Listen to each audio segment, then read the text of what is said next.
Amen, amen, amen. La manière dont on donne à Dieu, ça doit être avec zèle. Ça doit montrer de l'amour et de l'intérêt pour Dieu. Parce que tout ce que nous faisons pour Dieu, rien ne se fait par la loi ni par la force. Tout se fait par l'amour. Amen. Quand nous donnons notre dîme, c'est par amour. Quand nous donnons nos offrandes, c'est par amour. Et nous devons donner. Pourquoi nous devons donner? Parce que Dieu a dit quelque part dans sa parole de ne pas venir dans sa maison les mains vides. Amen. Numéro 1. Et nous devons donner parce que nous l'aimons. Et aujourd'hui, spécialement le jour de la Pâque.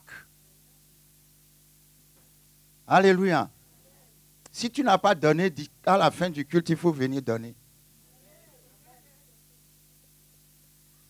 Je ne dis pas ça pour rire, je suis sérieux. Parce que tu dois donner. Spécialement le jour de Pâques, tu dois donner. Parce que la Pâque, c'est Dieu qui a donné son Fils unique. C'est le jour du don. Amen.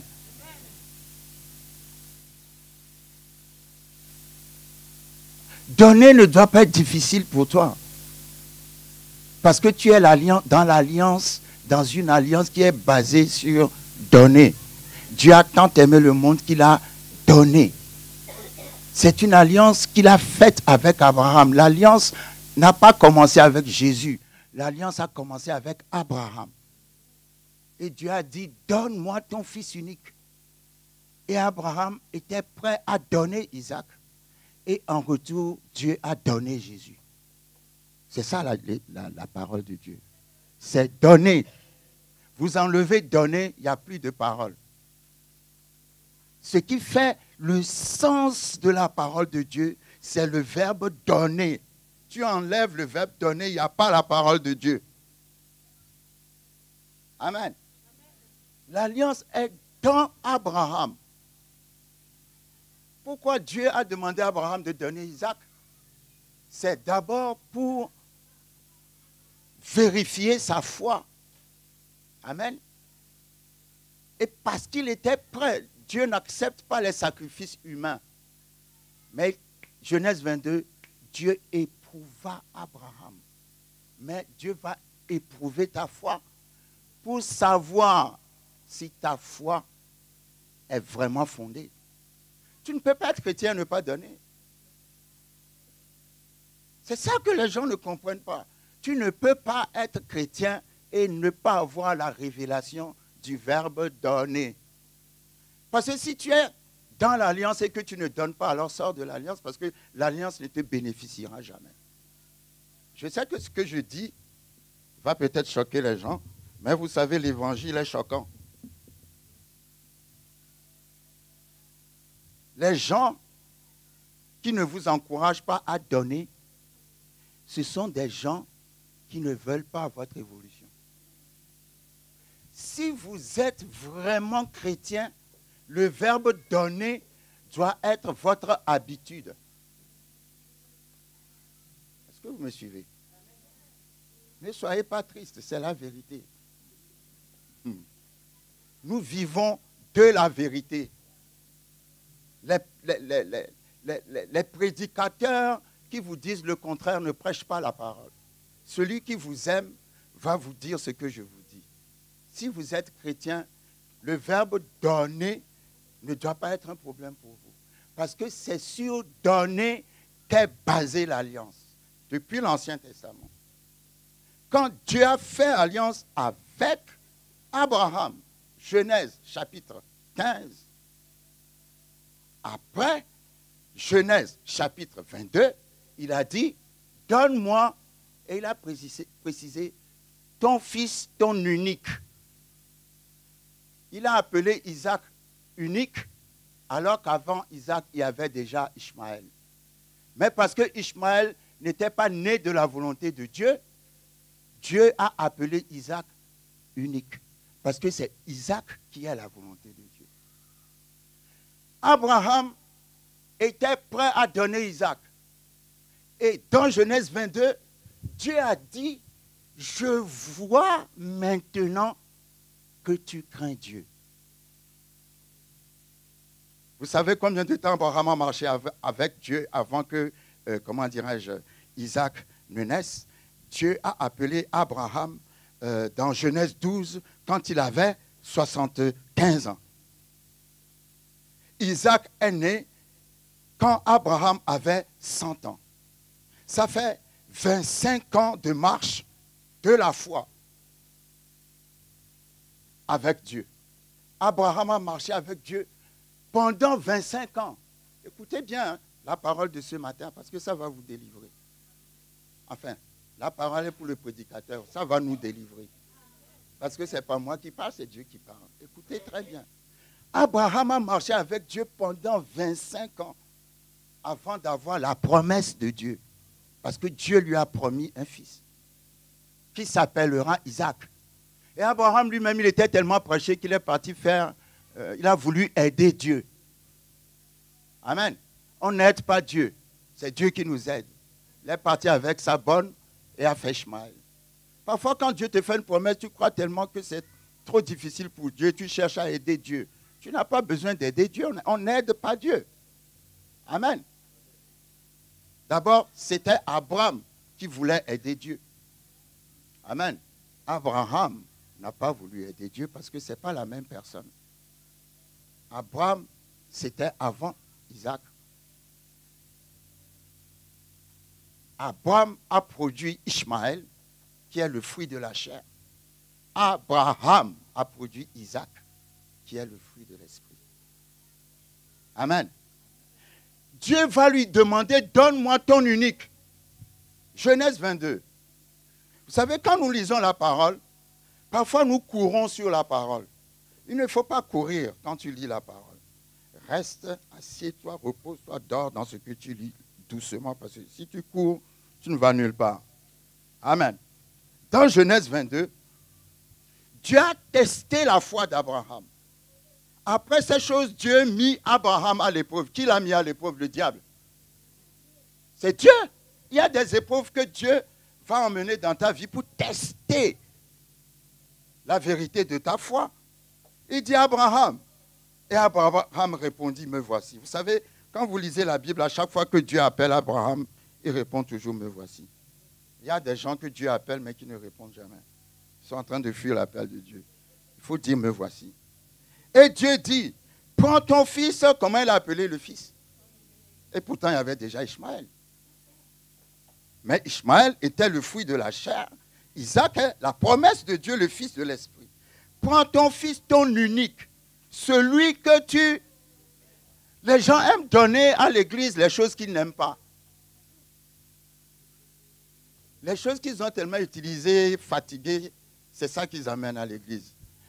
Avant, les gens, quand ils ont fini d'utiliser leur voiture, que la voiture est fatiguée, et qu'ils veulent s'acheter une nouvelle voiture, alors ils vont donner la voiture fatiguée au pasteur. Alléluia. Avant, c'est comme ça les gens faisaient. Mais les mentalités ont changé maintenant. Quand il s'agit de Dieu, on lui amène toujours les choses fatiguées. Vous savez, c'est puissant ce passage. Dieu a dit, donne-moi ton fils, ton unique, celui que tu aimes. Je vais reprendre, parce qu'il y a une qualité de don que Dieu te demande. Il dit, ton fils, ton unique, celui que tu... On ne donne pas à Dieu les choses qu'on n'aime pas. On donne à Dieu ce qu'on aime le plus. Même ce qu'on a d'unique. C'est ça les fondements de la foi, c'est dans Genèse 22. Et Dieu parle à Abraham après 25 ans de marche. Moi, je suis ton ami, parce que la Bible appelle Abraham ami de Dieu. Nous sommes amis depuis 25 ans. Depuis 25 ans, on a marché ensemble et tout. Et puis un jour, tu te lèves et tu me dis, il faut que je te donne mon fils unique.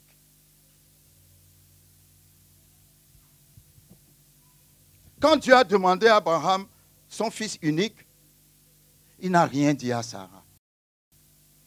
Autrement, Isaac n'allait pas sortir de la maison ce jour. C'était entre lui et Dieu. Vous savez, il y a des offrandes que vous faites, c'est entre vous et Dieu. Parce que quand vous dites à quelqu'un, vous voulez faire telle offrande, la personne va tout faire pour que vous ne le fassiez pas. Amen. Il y a un niveau de ta relation avec Dieu où c'est entre toi et Dieu. La Bible dit, au moment où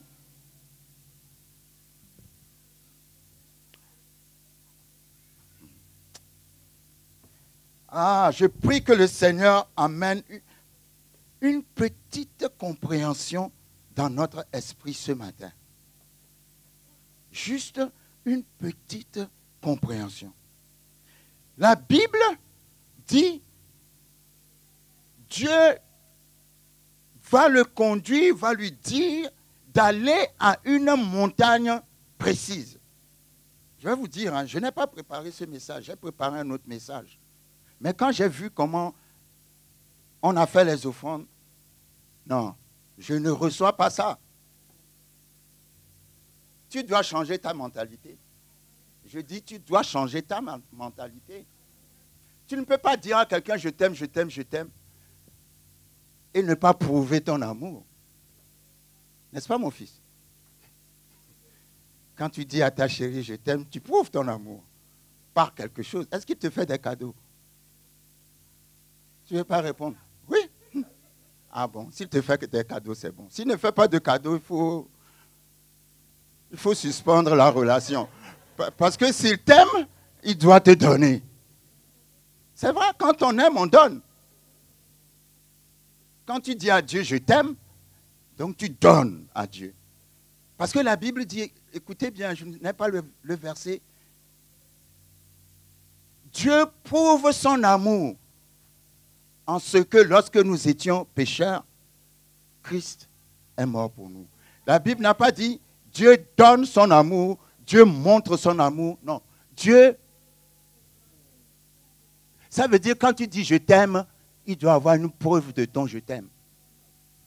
Le je t'aime n'est pas je t'aime dans l'air. Dieu prouve son amour. Il n'aime pas seulement, mais il prouve. C'est quoi la preuve de son amour? Il donne son fils unique pour toi. Il ne vient pas te dire je t'aime. Il te dit je t'aime et il te dit voici la preuve de mon amour. Dieu prouve, il faut le souligner, prouver son amour. En ce que, lorsque nous étions encore pécheurs, Christ est mort pour nous. Ça veut dire, tu ne mérites même pas la Pâque. Tu ne mérites même pas que Christ, quelqu'un meure pour toi. Mais Dieu l'a fait pour te prouver. Là où il y a l'amour, il doit avoir la preuve d'amour. Quand les hommes vous disent « je t'aime, je t'aime, je t'aime, je t'aime, je t'aime » et ne vous donnent jamais rien, ne l'épousez pas. Parce que quand vous allez l'épouser, il ne vous donnera rien non plus. Et il sera incapable d'être responsable dans la maison parce qu'il ne peut pas donner. S'il t'aime, il faut lui réclamer la preuve d'amour. Tu n'as même pas besoin de le réclamer. Dieu prouve son amour. Prouve, prouve, prouve. Donc, comme aujourd'hui, c'est la Pâque, nous sommes venus à l'église, tu n'as rien amené à Dieu. Ce n'est pas normal. Tu dois prouver ton amour. Abraham a marché 25 ans avec Dieu. Dieu lui a dit, prouve ton amour. Tu me dis toujours, Seigneur, je t'aime, je suis prêt à tout donner. Il t'écoute. Mais prouve-lui ton amour. Amen. Et la Bible dit, Abraham est parti à Moridja. Moridja est une montagne. Israël, Jérusalem est bâtie sur 4 montagnes. Vous avez le mont Sion, le mont Golgotha, vous avez le mont des Oliviers, vous avez Moridja. Moridja en hébreu signifie vu par l'Éternel. Ça signifie comment Moridja? Ça signifie comment? Pourquoi Dieu lui a dit, va à un endroit où je peux te voir? Parce qu'il y a des sacrifices, si c'est vraiment un sacrifice, Dieu va le voir. Si ça t'a coûté quelque chose, Dieu le verra. Mais si c'est juste bon, on doit donner à Dieu, alors Dieu prend ceci, Dieu ne le verra pas. Dieu voit ce qui nous coûte. Dieu voit ce qui est cher pour nous. Si ça ne t'a rien coûté, dans 2 Samuel chapitre 24, quand David avait compté, il avait recensé l'armée d'Israël, la Bible dit Dieu s'est fâché et Dieu a envoyé l'ange de la mort. Et l'ange de la mort a commencé à tuer des gens dans le camp d'Israël. Parce que David a dénombré le peuple. Pourquoi Dieu n'a pas aimé ça? Parce qu'en dénombrant le peuple, c'est comme si David se disait, comme David n'a jamais perdu de guerre. Vous imaginez? C'était une image de Jésus-Christ. David a gagné toutes ses guerres. David n'a jamais perdu de guerre. Alléluia. Toi aussi, tu vaincras toutes tes guerres. Tu ne perdras aucune guerre en Jésus-Christ. Il a dénombré le peuple. C'est comme s'il voulait voir, il voulait compter les gens pour savoir combien de personnes. C'est comme si c'est le nombre de gens qui étaient autour de lui qui lui donnaient la victoire. Mais il avait oublié que ce n'est pas le nombre de gens qui te donne la victoire, mais c'est Dieu. Dieu s'est fâché, il a commencé à tuer les gens. David s'est repenti en disant, Seigneur, ce n'est pas le peuple qui a péché, c'est moi qui ai péché. Et qu'est-ce qu'il a fait? La Bible dit, il est parti chercher un champ pour faire un sacrifice à Dieu. Il est tombé sur quelqu'un qui s'appelait Aravna. Aravna est un esprit qui est dans l'église. Aravna a dit à David, comme tu es roi ou bien je ne sais pas quoi, je ne peux pas te vendre le terrain, tu peux le prendre gratuitement. David a dit non. La gratuité ne touche pas Dieu, c'est ce qui coûte qui touche Dieu. David a dit, je n'offrirai pas à mon Dieu un sacrifice qui ne me coûte rien. Si jusqu'ici tu as toujours donné à Dieu des choses qui ne te coûtent rien, change ta mentalité. Tu dois sentir quand tu donnes que tu as donné. Oh, vous ne me comprenez pas. Il y a des moments où on donne et puis on oublie qu'on a donné. Non, quand toi tu donnes là, tu ne peux jamais oublier que tu as donné. Pourquoi? Parce que tu as senti que quelque chose est sorti de toi. Et si tu l'as senti, alors c'est Morija. Dieu l'a vu. Et si Dieu l'a vu, alors quelque chose va se passer. Amen. La Bible dit, Abraham est parti avec son âne, avec son fils et avec son serviteur. Et ils sont arrivés en bas de la montagne. Amen. Abraham se leva de bon matin, sella son âne et prit avec lui 2 serviteurs et son fils Isaac. Il fondit du bois pour l'Holocauste et partit pour aller au lieu que Dieu lui avait dit. Vous savez, Genèse 22, c'est l'histoire c'est la Pâque dans le Nouveau Testament. Ça, c'est l'ombre de la Pâque dans le Nouveau Testament. Pourquoi? Parce que comme Abraham était en alliance, je vous avais dit, l'alliance est basée sur une chose. Quand tu es en alliance avec quelqu'un, tu es dans le droit de lui demander ce qu'il a de plus cher et il ne peut pas te refuser ça. Et lui aussi, il est dans le droit de te demander ce que tu as de plus cher et tu ne peux pas refuser. C'est ça l'alliance. Amen. Ce n'est pas qu'il y a le côté A qui fait tout le temps pour le côté B ne fait jamais rien pour A. Non, non. A fait pour B, B fait pour A. C'est basé sur la réciprocité. C'est ça, les fondements de l'alliance. Amen. Et parce que Abraham est en train de faire, d'obéir à Dieu, d'emmener son fils à la mort pour Dieu, alors Dieu aussi amènera son fils unique à la mort pour nous. C'est ça l'alliance. Réciprocité. Juste un petit exemple. Hein. Dans l'Ancien Testament, pendant la Pâque, qui a offert l'agneau? Ce n'est pas Dieu qui a offert l'agneau. Ce sont les esclaves qui ont offert des agneaux sans défaut. Est-ce que quelqu'un me dit, me suit? Ce n'est pas Dieu qui a offert l'agneau, c'est les esclaves qui ont offert l'agneau. Dans l'Ancien Testament, ils ont posé un acte. Comme Abraham a offert Isaac, ils ont posé un acte. La réponse dans le Nouveau Testament, c'est que ce n'est pas toi qui as offert l'agneau, mais Dieu a donné l'agneau. Quelqu'un ne me comprend pas ce matin. Tu dois bien comprendre pourquoi c'est eux qui ont offert l'agneau avant. Dieu montrait par là le secret de l'alliance. Le secret de l'alliance. Ça montre que Abraham est monté dans la vision. Il a vu dans la vision Jésus. Il a dit, en donnant Isaac, Dieu donnera Jésus. Quand tu donnes avec le don a une vision. Tu donnes avec une vision. Tu dis, Seigneur, tu nommes ce que tu donnes. Tu donnes une mission à ton argent. L'argent part dans la maison de Dieu, mais l'argent part avec une vision. C'est pas quand on dit, il faut donner la dîme et puis on commence à chercher les 3 pièces qu'on a. Non, non, tu prépares la dîme depuis la maison. Tu mets la dîme dans l'enveloppe, tu parles sur l'enveloppe. C'est comme ça les Juifs donnent. Tu donnes une mission à l'enveloppe parce que Dieu a dit, j'ouvrirai pour toi les écluses des cieux, je ferai descendre la bénédiction à un point tel qu'il n'y aura pas dans ta maison de place pour la contenir. Version anglaise. Lisez Malachie 3 en anglais. Il n'y aura pas de space chez toi pour contenir la bénédiction. Et toi, en donnant, et qu'est-ce que Malachie 3 dit après? Dieu dit, je menacerai celui qui dévore. Je ferai en sorte que si 10 000 euros viennent dans ta main, d'ici dimanche prochain, ça ne va pas disparaître comme ça t'arrive tout le temps. Parce que quand ça disparaît comme ça veut dire que quelqu'un est venu le dévorer.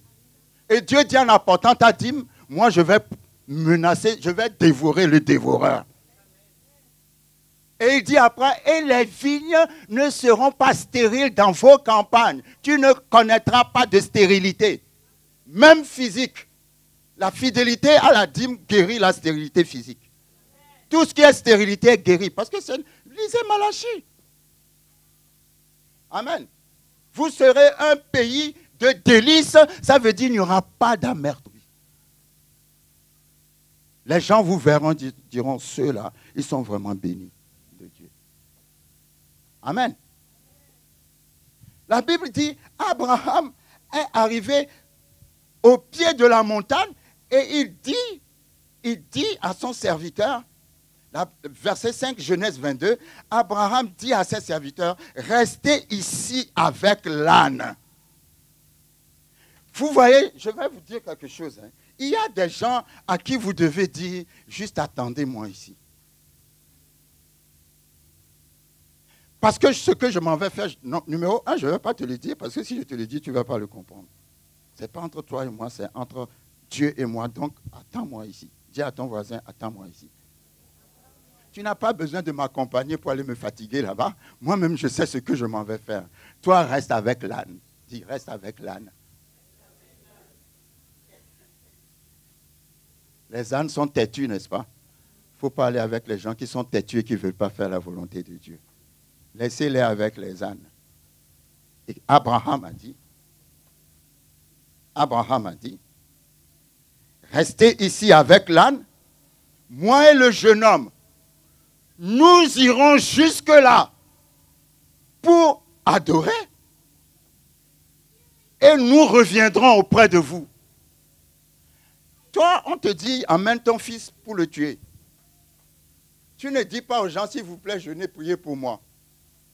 Tu dis aux gens, l'enfant et moi, nous irons pour adorer et nous reviendrons. Dis à ton voisin, je reviendrai. Comment il a su qu'il reviendra? Parce qu'il connaît Dieu. Il connaît que Dieu est le Dieu de la résurrection. Hébreux 11 dit, c'est pas la fois qu'Abraham offrit Isaac, car il avait l'assurance que Dieu est puissant pour ressusciter les morts.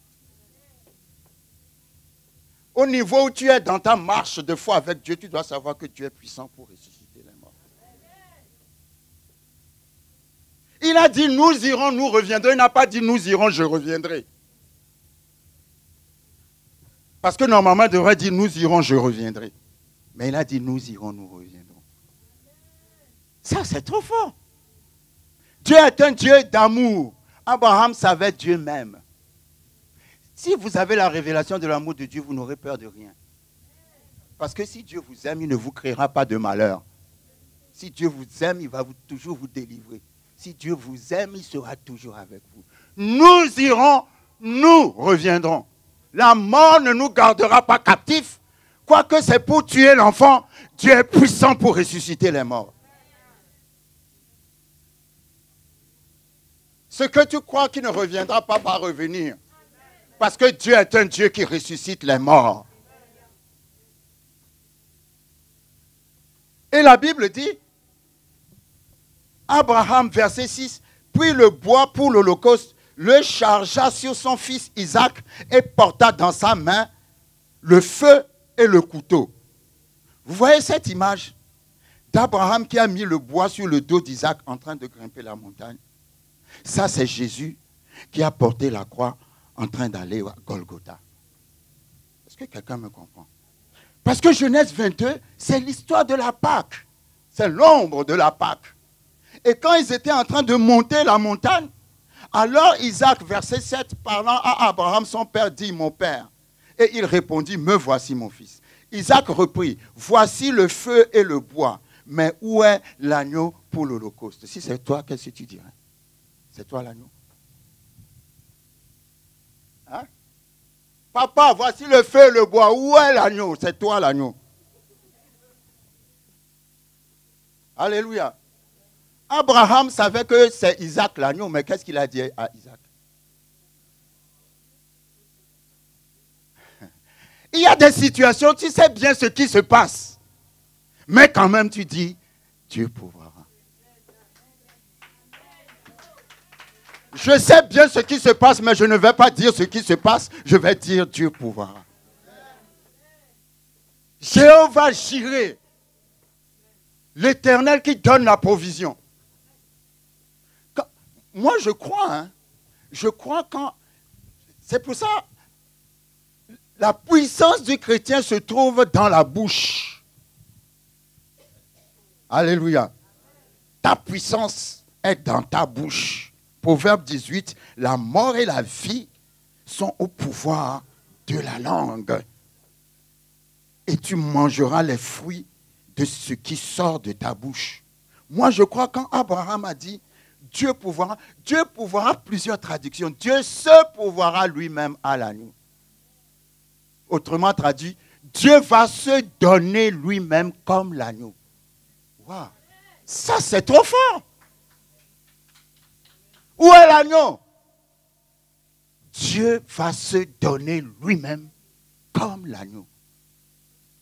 Je ne sais pas comment je vais faire pour sortir de cette situation, mais Dieu lui-même va se débrouiller lui-même avec cette situation. Il y a des niveaux où tu dois lâcher tes fardeaux sur Dieu. Seigneur, ce n'est pas mon fardeau, prends en haut, puis tu lui jettes ça. Quand il a dit Dieu se pourvoira lui-même de l'agneau, tout de suite, c'est ce que moi je crois dans ma foi, tout de suite, Dieu a poussé un bélier vers la montagne. Non, tu ne me suis pas. Parce que ta parole crée, ta parole crée, ta parole crée, ta parole crée, ta parole crée. Quand il a dit Dieu va donner l'agneau, Dieu a poussé un bélier. À chaque fois que tu déclares une parole de bénédiction, la bénédiction vient d'une façon invisible.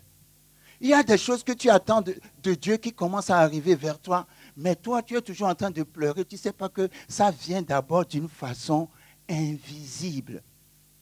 Parce que c'est une montagne. Quand Abraham montait un côté de la montagne, Dieu avait poussé le bélier pour grimper aussi de l'autre côté de la montagne. Abraham ne voyait pas le bélier ne voyait pas Abraham, mais Dieu, Come on. Mais Dieu dirigeait les pas du bélier par rapport aux paroles d'Abraham. Tu n'as pas compris. Dieu dirige les pas du miracle que tu attends par rapport à ce qui sort de ta bouche. Et Abraham montait avec Isaac dans la foi et le bélier aussi montait avec ses cornes dans les arbustes. Dis à ton voisin, il y a quelqu'un qui vient vers toi.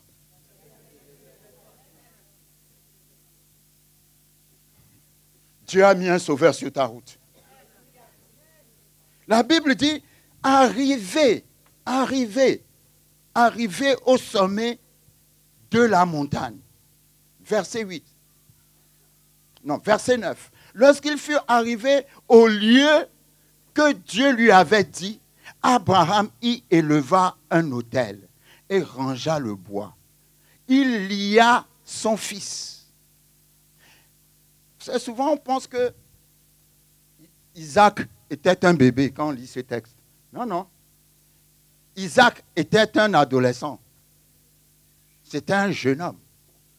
Autrement, il n'allait pas pouvoir porter le bois sur son dos. Amen. Ça montre, dans ce texte, Abraham, c'est Dieu, Isaac, c'est Jésus. Ça montre que Jésus a accepté volontairement de mourir pour nous, parce que Isaac a accepté volontairement de se faire lier et de se faire mettre sur du bois, parce qu'il pouvait fuir. Amen. Et la Bible dit, au moment où Abraham a sorti le couteau pour tuer son fils, verset 11, alors l'ange de l'Éternel l'appela des cieux et dit, Abraham, Abraham, Christine, Christine, Kofi, Kofi. Et il répondit, me voici. Ouais, à chaque fois que Dieu appelle Abraham, il répond toujours, me voici. Quand Dieu t'appelle, il ne faut pas fuir, il faut répondre, me voici. Me voici. Et l'ange dit, n'avance pas ta main sur l'enfant et ne lui fais rien. Bon, si vous avez un bic, vous devez souligner le prochain. Car je sais maintenant que tu crains Dieu. Si Isaac était un adolescent, Isaac est né après 25 ans de marche avec Dieu. Donc, ça faisait plus de 30 ans. Au moins 37 ans de marche avec Dieu. Toi, tu marches avec quelqu'un pendant 37 ans. Et c'est 37 ans après, la personne te dit, je sais maintenant que tu me crains. Autrement dit, je sais maintenant que tu m'aimes. Attends, Abraham devait dire, mais Seigneur, tu es en train de déconner là, c'est à moi que tu parles. Depuis que je suis avec toi, mais Dieu attendait la preuve d'amour. Ah, come on, come on, come on. Prouve ton amour. Cette petite phrase-là vous montre qui est Dieu. Tu peux passer 100 ans en sa compagnie. Ce n'est pas la preuve que tu l'aimes. Le jour où tu es prêt à donner ce que tu as de plus cher à Dieu, il va te dire, je sais maintenant. C'est important, hein, le mot maintenant. C'est-à-dire, avant, on était ensemble, on allait au McDo ensemble, on va voir le cinéma ensemble, on fait ensemble, mais je ne savais pas que j'entendais, tu me disais que tu m'aimais, mais j'entendais seulement. Mais maintenant, je sais. Mais maintenant, je sais. À chaque fois qu'il y a offrande, dîme, c'est pour montrer à Dieu qui il est pour toi. Vous savez, pour donner à Dieu, il faut d'abord se donner soi-même à Dieu. Si tu ne t'es pas donné toi-même à Dieu, tu ne donneras jamais à Dieu. Mais si tu te donnes toi-même à Dieu, parce qu'un enfant, Isaac, Abraham offrait sa vie. Isaac, c'est sa vie. Il se donnait lui-même à Dieu. Dieu a dit, je sais maintenant que que tu crains Dieu. Amen. L'ange de l'Éternel, c'est Dieu lui-même. C'était l'image de Jésus-Christ. L'ange de l'Éternel, je le dis toujours, pas un ange, mais l'ange. À chaque fois que vous rencontrez le mot l'ange de l'Éternel, c'est Christ dans sa divinité. Parce que souvent, l'ange de l'Éternel, quand il parle comme Dieu. Il ne dit pas Dieu m'a envoyé, quand il parle, il dit je. Parce que là, l'ange de l'Éternel lui a dit, n'avance pas ta main sur l'enfant. Je sais maintenant que tu crains Dieu et que tu ne m'as pas. Vous voyez? L'ange dit, je sais que tu crains Dieu. Et il se met maintenant à la place de Dieu en disant, je sais, et je vois que tu ne m'as pas refusé. Il parle de Dieu, mais en même temps, parlant de Dieu, il parle de lui-même. Amen. Et que tu ne m'as pas refusé ton fils, ton unique. Abraham leva les yeux et vit derrière lui un bélier retenu dans un buisson par les cornes. Le bélier est arrivé juste au moment où il a soulevé la main pour tuer Isaac. Il y a le Dieu de la dernière minute qui se manifeste comme ça. Quand tu crois que tout est fini, qu'il n'y a plus rien à faire.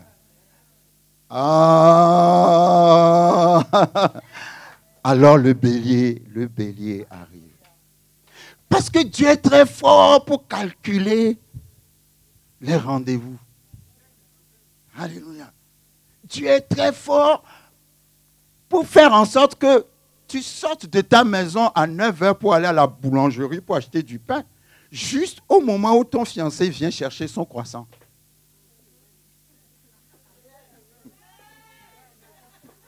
Come on! Il y a l'onction du mariage là-bas, là. Hein?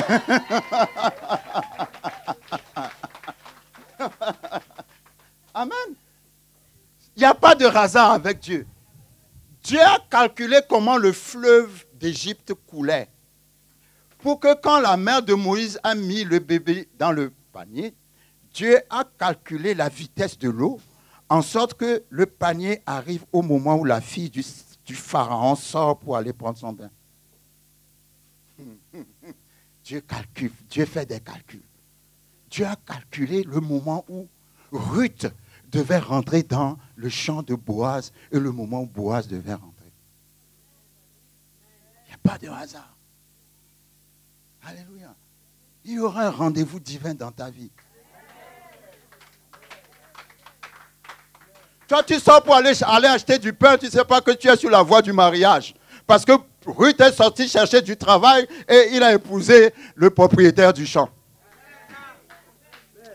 Ça, c'est un homme de foi. Parce qu'il sème dans la parole qu'il reçoit. Il en sera ainsi dans ta vie, dans le nom puissant de Jésus. Il faut semer dans la parole qui vous parle. Alléluia. Emmenez-moi le panier ici. Aujourd'hui, c'est changement de mentalité.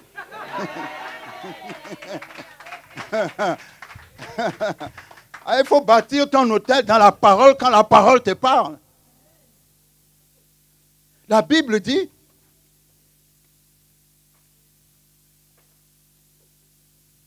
Abraham alla prendre le bélier et l'offrit en holocauste à la place d'eux. Dis à la place d'eux.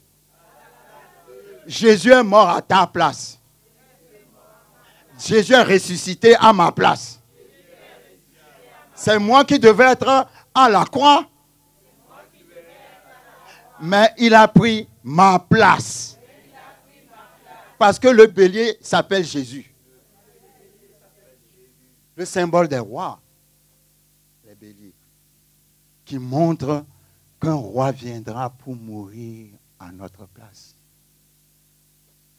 C'est l'évangile selon Abraham que nous trouvons directement dans l'Ancien Testament. Et maintenant la Bible dit, Abraham, après cela, a bâti un autel. Il y a des gens, vous ne bâtissez, Dieu vous fait des miracles, Dieu vous sort des choses, mais vous ne donnez jamais rien. Ça s'appelle comment action de grâce. Alléluia. Vous ne donnez jamais rien à Dieu. Mais les patriarches, quand il rencontrait surnaturellement Dieu, vous verrez toujours que la Bible dit, et Noé bâtit là un autel pour Dieu. Il l'appela tant. Et Isaac bâtit là un autel pour Dieu. Mais on attend l'autel de Kofi. Kofi doit imiter la foi des patriarches. Quand Dieu te donne une ouverture, et Kofi bâtit là un autel pour Dieu. Dans l'Ancien Testament, il mettait un animal. Dans le Nouveau Testament, tu emmènes ton argent. Je ne sais plus comment il faut expliquer les choses. Ou tu fais un don de quelque chose de matériel, mais de bien. Mais généralement, on n'offre plus les animaux, maintenant c'est ça. Et Abraham bâtit là un autel pour Dieu et l'appela Yahweh Iré.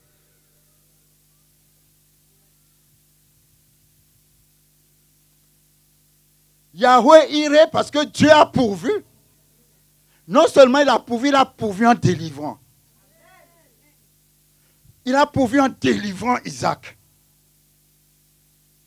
Et la Bible dit, l'ange de l'Éternel appela une seconde fois Abraham des cieux et dit, je le jure par moi-même. Vous savez, quand on jure, hein, d'abord la Bible a dit de ne pas jurer, mais généralement quand on jure par quelqu'un qui est plus grand que soi. Mais Dieu n'a vu personne plus grand que lui-même. Alors il dit, je le jure par moi-même. Dieu n'a même pas besoin de jurer parce que quand Dieu parle, ce qu'il parle s'accomplit toujours. Mais non seulement il parle, mais il dit, je le jure par moi-même. Quand Dieu dit, je le jure par moi-même, mais déjà, il n'a même pas besoin de jurer. Parce que dès que Dieu parle, ce qu'il parle doit s'accomplir. Mais là, non seulement il parle, mais il précise, je le jure par moi-même. Ça veut dire qu'il n'y a rien à faire. Ce qui va sortir de ma bouche, rien ne peut l'arrêter.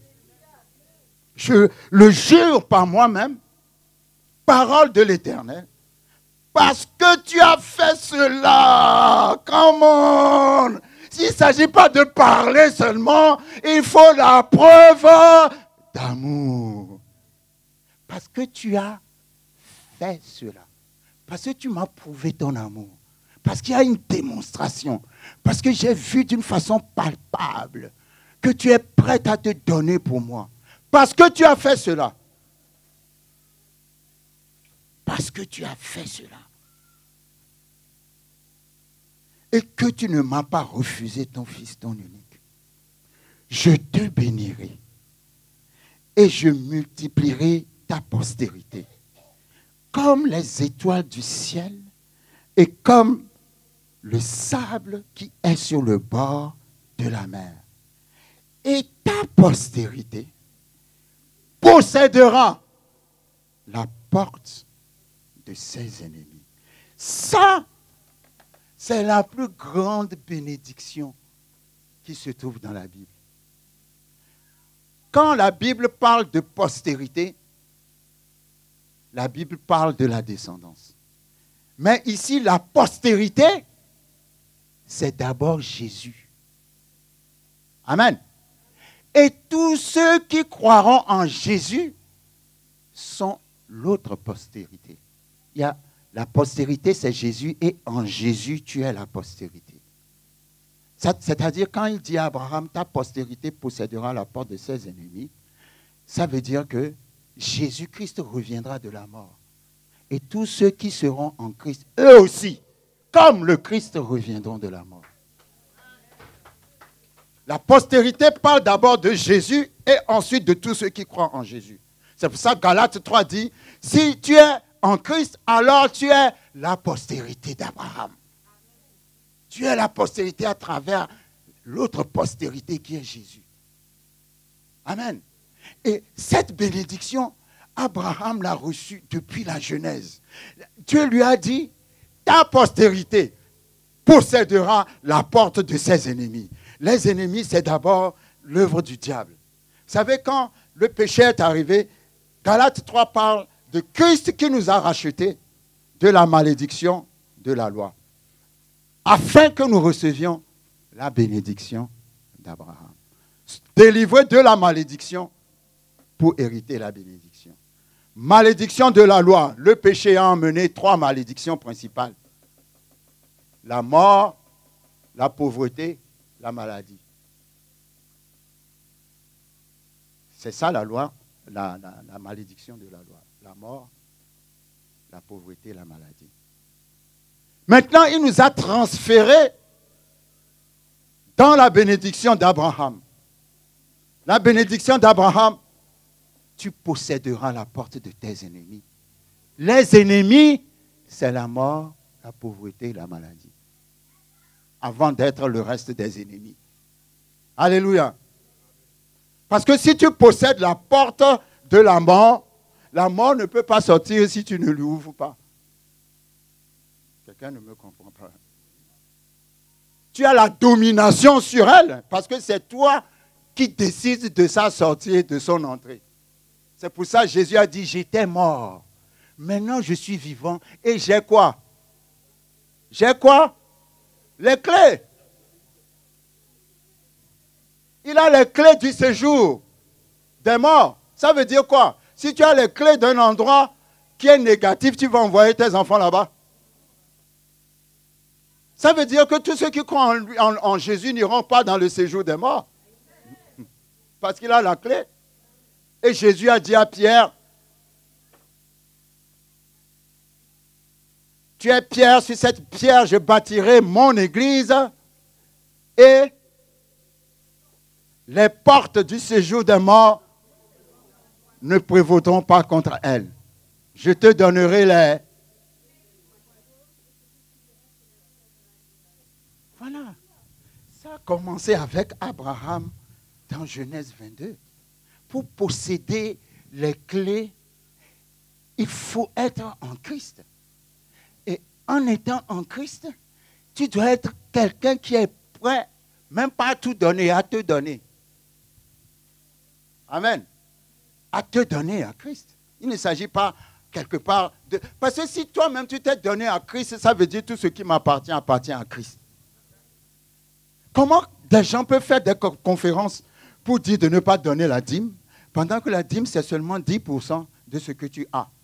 Si tu ne peux pas donner 10% de ce que tu as à celui qui t'a donné ce que tu as, mais tu as un problème. Non? Il n'y a même pas besoin de parler de non, on n'est plus sous la loi, on est sous la grâce. Non. 10%. Abraham a commencé à 10%. Donc maintenant, nous devons donner 100%. Quand Dieu dit donne-moi ton cœur, ce n'est pas 10% qu'il te demande. C'est 100% qu'il te demande. Dieu peut se lever un jour et puis te dire va vider ton compte. Pas que nous avons toujours des problèmes et nous sommes toujours en voie de développement.